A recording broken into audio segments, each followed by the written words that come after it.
तो यहाँ पर आप सीख रहे थे, प्रोनाउंसिएशन की सीरीज़ चल रही थी, उसमें शुरुआत से इंग्लिश पढ़ना और इंग्लिश के जितने भी लेटर्स हैं उनका प्रोनाउंसिएशन, उच्चारण। तो शुरुआत हमने की थी, जो स्वर है इन स्वरों का उच्चारण, यानी कि इन स्वरों के उच्चारण के प्रोनाउंसिएशन के क्या नियम हैं। तो आज जो है ये पार्ट 4 है प्रोनाउंसिएशन की सीरीज़ का, इंग्लिश की पढ़ने की सीरीज़ का।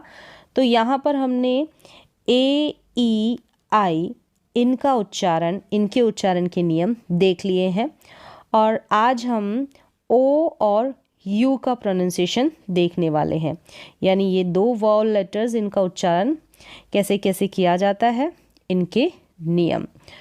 अगर आपने इससे पहले वाले पार्ट्स जो है इस सीरीज़ के वो नहीं देखे हैं तो इस वीडियो के लास्ट में आपको वो वाली क्लास भी मिल जाएगी, तो वहाँ जाकर आप वो सभी नियम देख सकते हैं इन वॉवल लेटर्स की। तो चलिए अभी शुरुआत करते हैं ओ और यू के उच्चारण के नियम की। तो सबसे पहले देखें, यहाँ पर ओ का जो उच्चारण है वो ये सारे इस ओ के उच्चारण हैं। ओ, औ और औ का लॉन्ग साउंड, फिर अ और ऊ, ये साउंड है ओ के, सिर्फ एक ओ के, सिंगल लेटर्स। हम कंबाइंड तो जो आगे वाले वीडियोस आएंगे उनमें देखेंगे। दो व्यंजनों के बीच में नियम क्या है कि दो व्यंजनों के बीच में आने वाले ओ का उच्चारण औ होता है। औ किसके बीच में आएगा? दो व्यंजनों के बीच में, कॉन्सोनेंट लेटर्स के बीच में। जैसे एग्जाम्पल देखें, यहाँ पर है बॉस, ये जो ओ है इसका उच्चारण औ हो रहा है, ये दो व्यंजनों के बीच में है, यानी कि ओ के इस तरफ बी एक व्यंजन है और इस तरफ एस एक व्यंजन है। Boss, top, hop, loss, fog, wrong, hobby, lock. तो इन सभी लेटर्स में ओ बीच में है और ओ के दोनों तरफ ही स्पेलिंग जो है 3 लेटर्स की भी हो सकती है और यहाँ पर आपने देखा 5 लेटर्स की भी हो सकती है। तो इस तरीके से दो व्यंजनों के बीच में ओ आया है और ओ का उच्चारण औ करके हुआ है, यानी ओ का साउंड औ।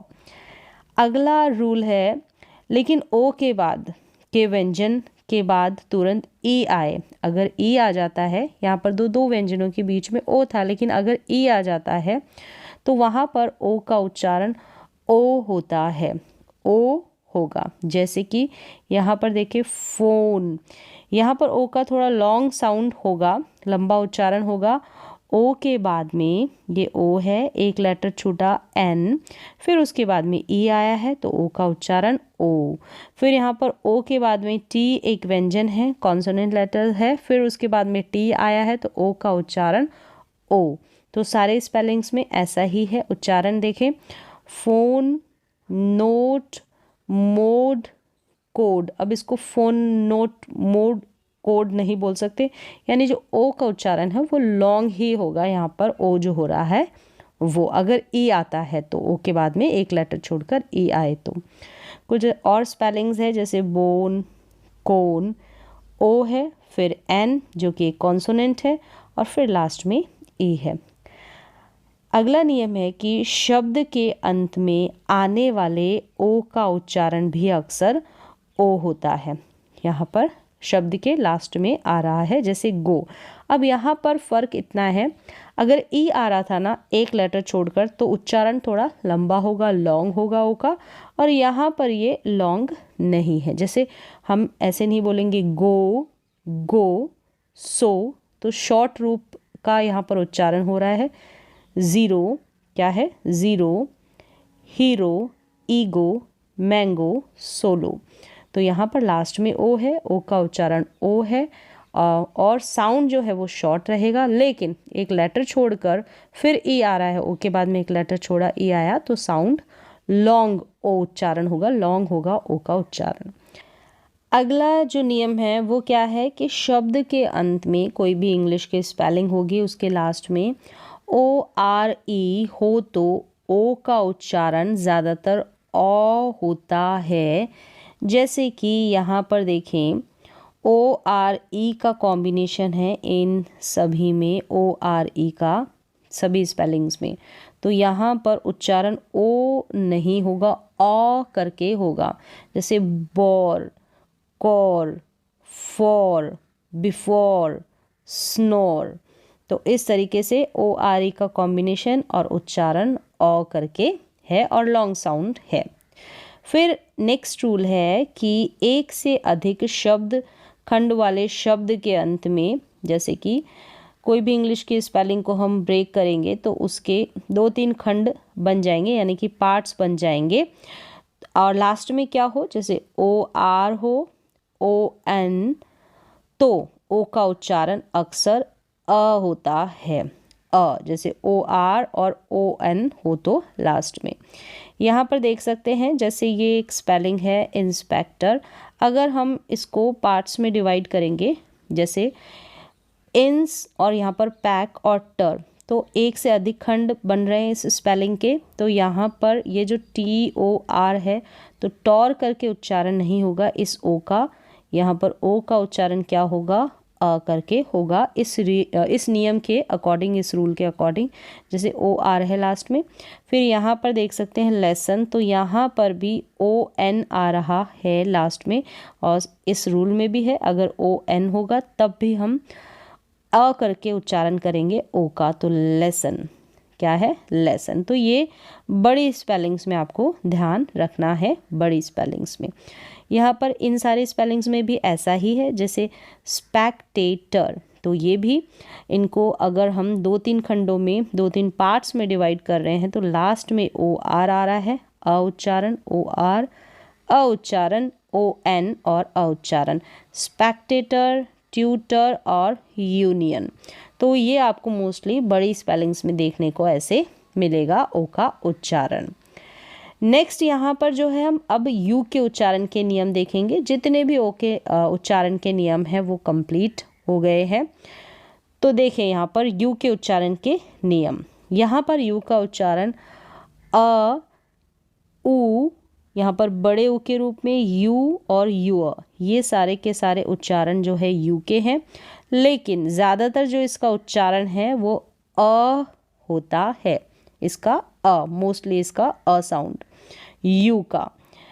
रूल देखिए कि दो व्यंजनों के बीच में आने वाले यू का उच्चारण अक्सर अ होता है, दो व्यंजनों के बीच में। यहाँ पर भी व्यंजन, यहाँ पर भी, और बीच में क्या होगा, यू होगा। तो उच्चारण क्या होगा, अ होगा इसका। जैसे rush, turn, butter, purse, funny, mud, but, cut, sun. तो यहाँ पर ऊ करके अ का उच्चारण नहीं है, यहाँ पर यू का उच्चारण अ है, क्योंकि दोनों तरफ, यू के दोनों तरफ कॉन्सोनेंट है, व्यंजन लेटर है, तो यू का उच्चारण अ। नेक्स्ट रूल देखें, यू का उच्चारण ऊ बहुत कम शब्दों में किया जाता है। बहुत कम शब्द है जहाँ पर यू का उच्चारण ऊ करके होता है, जैसे कि बुल, फुल, पुश, पुट और पुल। तो यहाँ पर दो व्यंजनों के बीच में यू है लेकिन उच्चारण अ नहीं है, तो इसका कोई रूल नहीं है, ये रूल को फॉलो नहीं करती स्पेलिंग्स।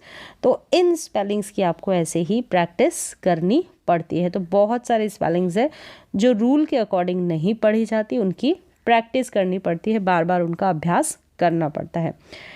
अगला रूल देखें कि यू के बाद एक अक्षर छोड़कर ई हो तो यू का उच्चारण कुछ शब्दों में तो यू होगा और कुछ शब्दों में ऊ करके होगा। तो कहाँ पर यू है और कहाँ पर ऊ है यू का उच्चारण, तो यहाँ पर हम देखेंगे स्पेलिंग्स। रूल क्या है, यू के बाद एक अक्षर छोड़कर ई आएगा तब वहाँ पर ये उच्चारण होगा।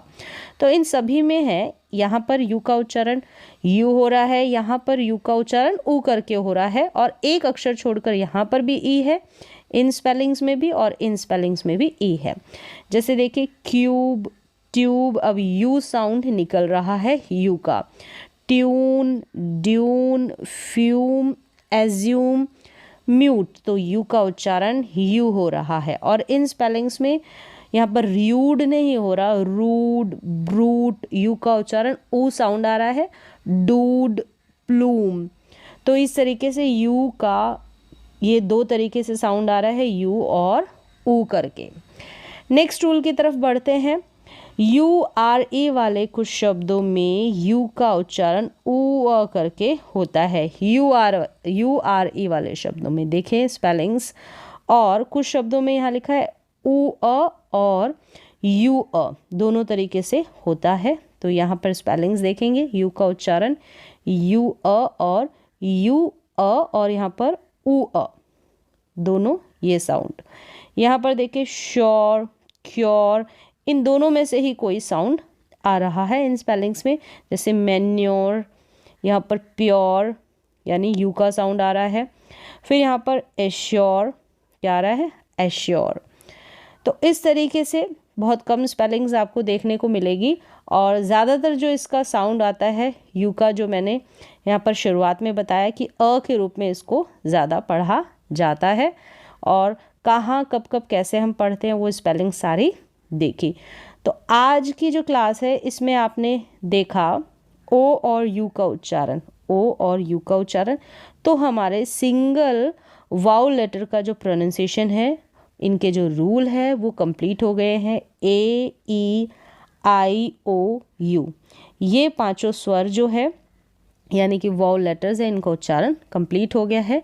इसके बाद में हम वाई का प्रोनाउंसिएशन देखने वाले हैं, जो कि वाउल्स के रूप में भी इसका उच्चारण होता है और कॉन्सोनेंट की तरह भी इसका उच्चारण होता है।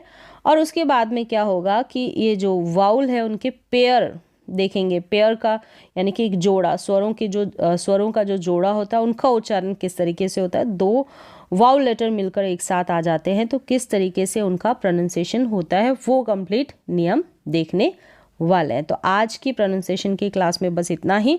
अगर इससे पिछले पार्ट्स नहीं देखे हैं तो इस क्लास में आप वो पार्ट्स देख सकते हैं, वो क्लास आपको मिल जाएगी।